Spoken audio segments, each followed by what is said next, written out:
Assalamualaikum warahmatullahi wabarakatuh. Baiklah, hari ini kita akan mengulang kaji satu lagi topik daripada silibus tingkatan 1, bab 2, zaman air batu.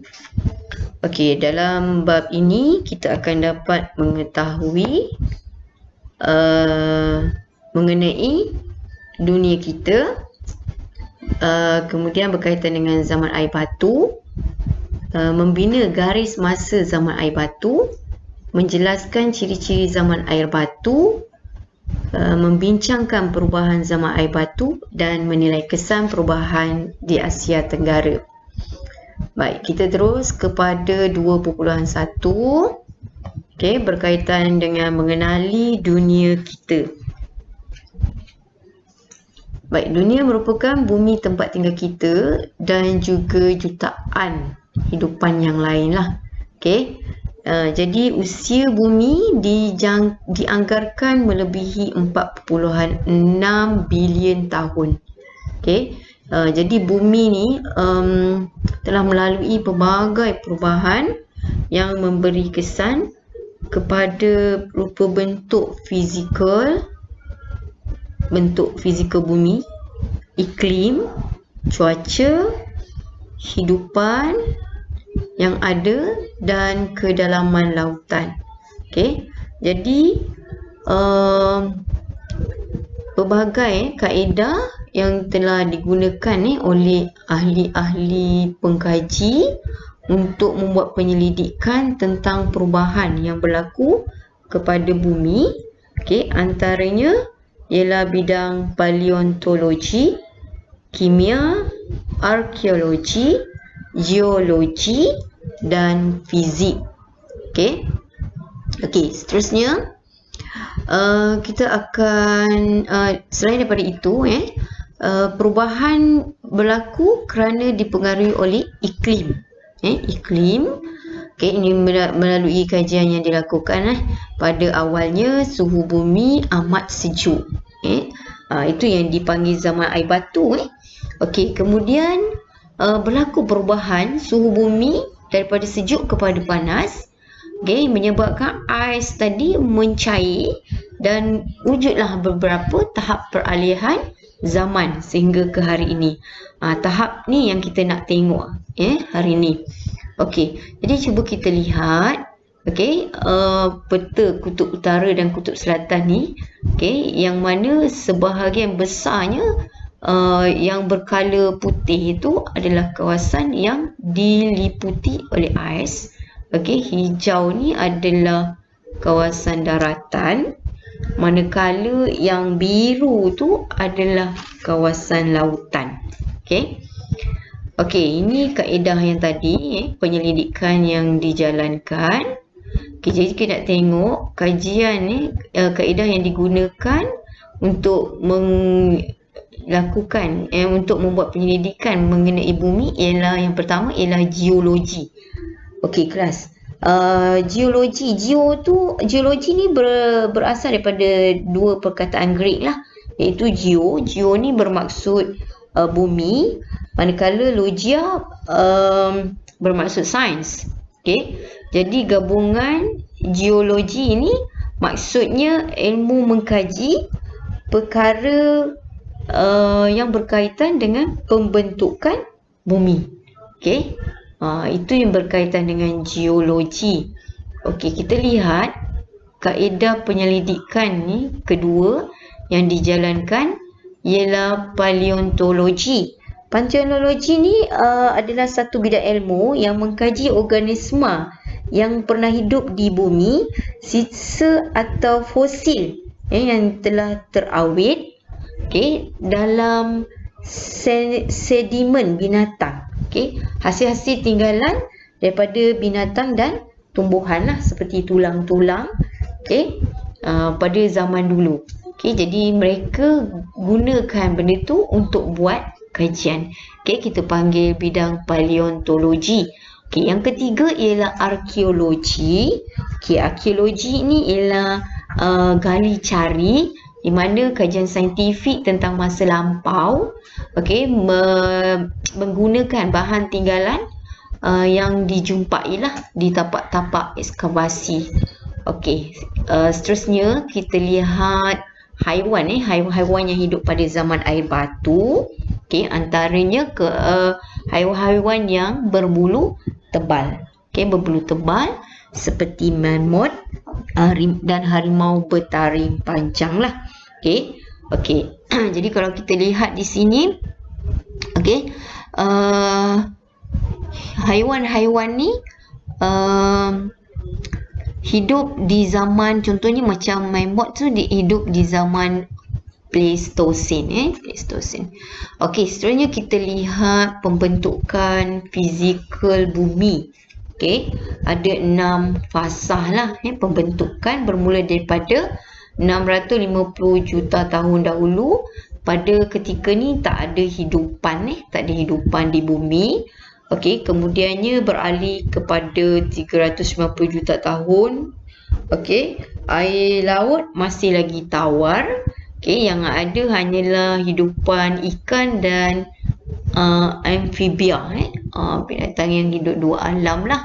Okey, seterusnya bumi pada 195 juta tahun dahulu adalah zaman Jurasik, dan hidupan utama ialah dinosaur. Okey, fasa yang keempat, pada bumi pada 94 juta tahun mengalami kepupusan dinosaur akibat daripada terbentuknya benua. Okey. Okey, seterusnya bumi pada 18,000 tahun dahulu. Okey, binatang yang telah wujud seperti kuda, badak sumbu, anjing dan kucing. Pada ketika ini paras air laut mula meningkat lah. Okey. Okey, dan yang fasa terakhir ialah bumi pada hari inilah. Okey, pada hari ini. Okey, seterusnya kita lihat perubahan iklim tadi telah membawa kepada perubahan bentuk fizikal bumi kita, di mana terbentuknya lautan dan daratan. Okey, lautan antaranya seperti laut, selat dan teluk, manakala daratan seperti gunung ganang, banjaran, bukit, tanah pamah, lembah dan sungai. Okey, ini antara bentuk-bentuk jenis-jenis daratan lah, banjaran, bukit, gunung, lembah, sungai dan tanah pamah. Okey, ini adalah jenis-jenis lautan. Okey, kita ada lautan, kawasan air masin sebanyak meliputi 71% bentuk muka bumi. Kemudian kita ada selat, okey, dan kita ada teluk. Okey, ini adalah pembentukan lautan dan benua. Okey, antara benua ialah Amerika Utara, Amerika Selatan, Eropah, Afrika, Asia, Oceania, Antartika. Okey, manakala lautan ialah lautan Arktik, Pasifik Selatan, Atlantik, lautan selatan, lautan Hindi dan lautan Pasifik Utara. Okey, anak-anak jadi jelas 2.1. Okey, kita terus kepada subtopik kita yang kedua. Okey, 2.2 ialah zaman air batu. Okey, kita lihat. Okey, zaman air batu ni merupakan satu garis masa geologi yang menunjukkan suhu bumi menurun pada tahap membeku dalam jangka masa yang lama. Okey, jadi ais lah, salji ais ni meliputi permukaan bumi. Okey, khususnya di bahagian kutub utara dan kutub selatan. Okey, air batu yang tebal, okey, dipanggil lapisan ais. Okey, seterusnya lapisan ais ini menyebabkan kawasan air batu menjadi luas di kawasan kutub dan pergunungan. Okey, seterusnya pada zaman air batu, bumi mengalami proses pengglesiran. Okey, di mana berlakunya proses kecairan air batu. Okey, ini disebabkan oleh suhu dunia yang meningkat. Suhu dunia meningkat. Okey, jadi kita nak lihat ada 3 tahap glasier. Okey, tahap yang pertama berlaku pada 900 hingga 600 juta tahun dahulu. Okey, tahap yang kedua berlaku antara 250 hingga 80 juta tahun dahulu, dan tahap ketiga ialah pada 10,000 juta tahun dahulu. Okey. Jadi perubahan iklim dunia tadi, peningkatan suhu tadi telah membawa kepada berakhirnya zaman air batu. Okey, ini ialah tahap-tahap zaman air batu. Kita ada 4 tahap. Kita ada zaman Miocene, Pliocene, Pleistocene dan Holocene. Okey, jadi kita nak tengok satu tahap demi satu tahap. Okey, kita tengok zaman Miocene. Okey, Miocene ni dipercayai berlaku di antara 23 juta hingga 5 juta tahun yang lalu, di mana terbentuknya gunung ganang secara fizikal. Okey, pada zaman ini juga, mamalia telah wujud dan berkembang di bumi. Begitu juga dengan hidupan-hidupan laut dan air yang lain. Okey, jadi masa ni suhu dunia panas dan kering. Panas dan kering.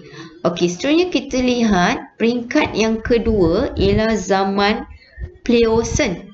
Okey, zaman ni dipercayai berlaku di antara 5.3 juta hingga 2.6 juta tahun dahulu.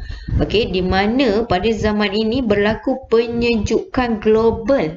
Okey, penyejukan global zaman Miocene yang lebih panas. Okey, jadi penyejukan dan pengeringan alam sekitar global menyumbang kepada penyebaran besar padang rumput dan savanna pada masa itulah. Okey. Jadi terbentuknya jambatan darat Panama antara Amerika Utara dan Amerika Selatan, dan faktor ini mendorong kepada penghijrahan haiwan dan tumbuhan ke habitat baru. Okey. Contohnya daratan yang terbentuk ialah Grand Canyon di Colorado, Amerika Syarikat. Okey. Okey, ini zaman yang kedua. Okey. Seterusnya kita lihat zaman yang ketiga. Okey, ialah zaman Pleistocene. Okey, berlaku di antara 2.5 juta hingga 10,000 tahun dahulu.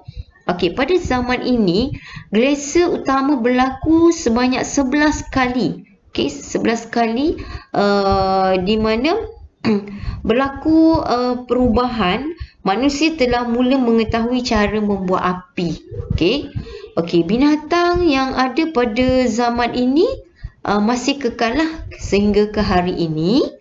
Okey, dan pada zaman ini juga manusia dipercayai telah sampai ke Australia melalui jalan darat dari Asia Tenggara, iaitu pentas Sunda lah, sekitar 50,000 tahun dahulu. Okey. Ini ialah zaman yang ketiga, peringkat yang ketiga. Okey, kita lihat yang terakhir. Okey, iaitu zaman Holocene. Okey.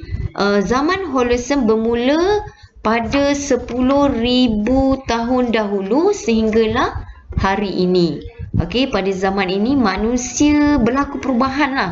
Okey, dalam kehidupan manusia telah semakin maju, di mana manusia telah mengetahui cara mendapatkan makanan, okey, melalui aktiviti pertanian. Okey, pada masa ini juga manusia telah mula mencipta roda dan tulisan cuneiform, kira-kira 5,500 tahun dahululah. Okey, dan manusia telah mula bertamadun. Okey, di mana manusia terus berkembang dalam bidang keagamaan, pendidikan dan undang-undang.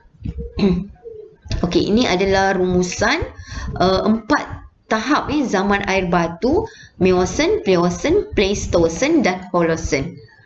Okey, seterusnya kita terus kepada subtopik kita yang ketiga, iaitu garis masa zaman air batu. Okey, tadi kita dah lihat. Okey, garis masa zaman air batu. Okey, ini adalah garis masa zaman air batu. Okey, bermula dengan Miocene, Pliocene, Pleistocene, Holocene tadilah. Okey, garis masa ataupun kronologi lah. Okey, kronologi zaman air batu. Okey, seterusnya kita teruskan kehidupan zaman air batu. Okey, menurut ahli paleontologi, kehidupan di bumi bermula semenjak 545 juta tahun yang lalu. Okey, kehidupan pelbagai spesies haiwan berkaitan dengan perubahan iklim dan juga zaman masa yang dilalui mengikut tempoh masa. Okey. Okey, ini antara hidupan lah. Okey, hidupan dan binatang yang hidup pada 4 tahap tersebut lah.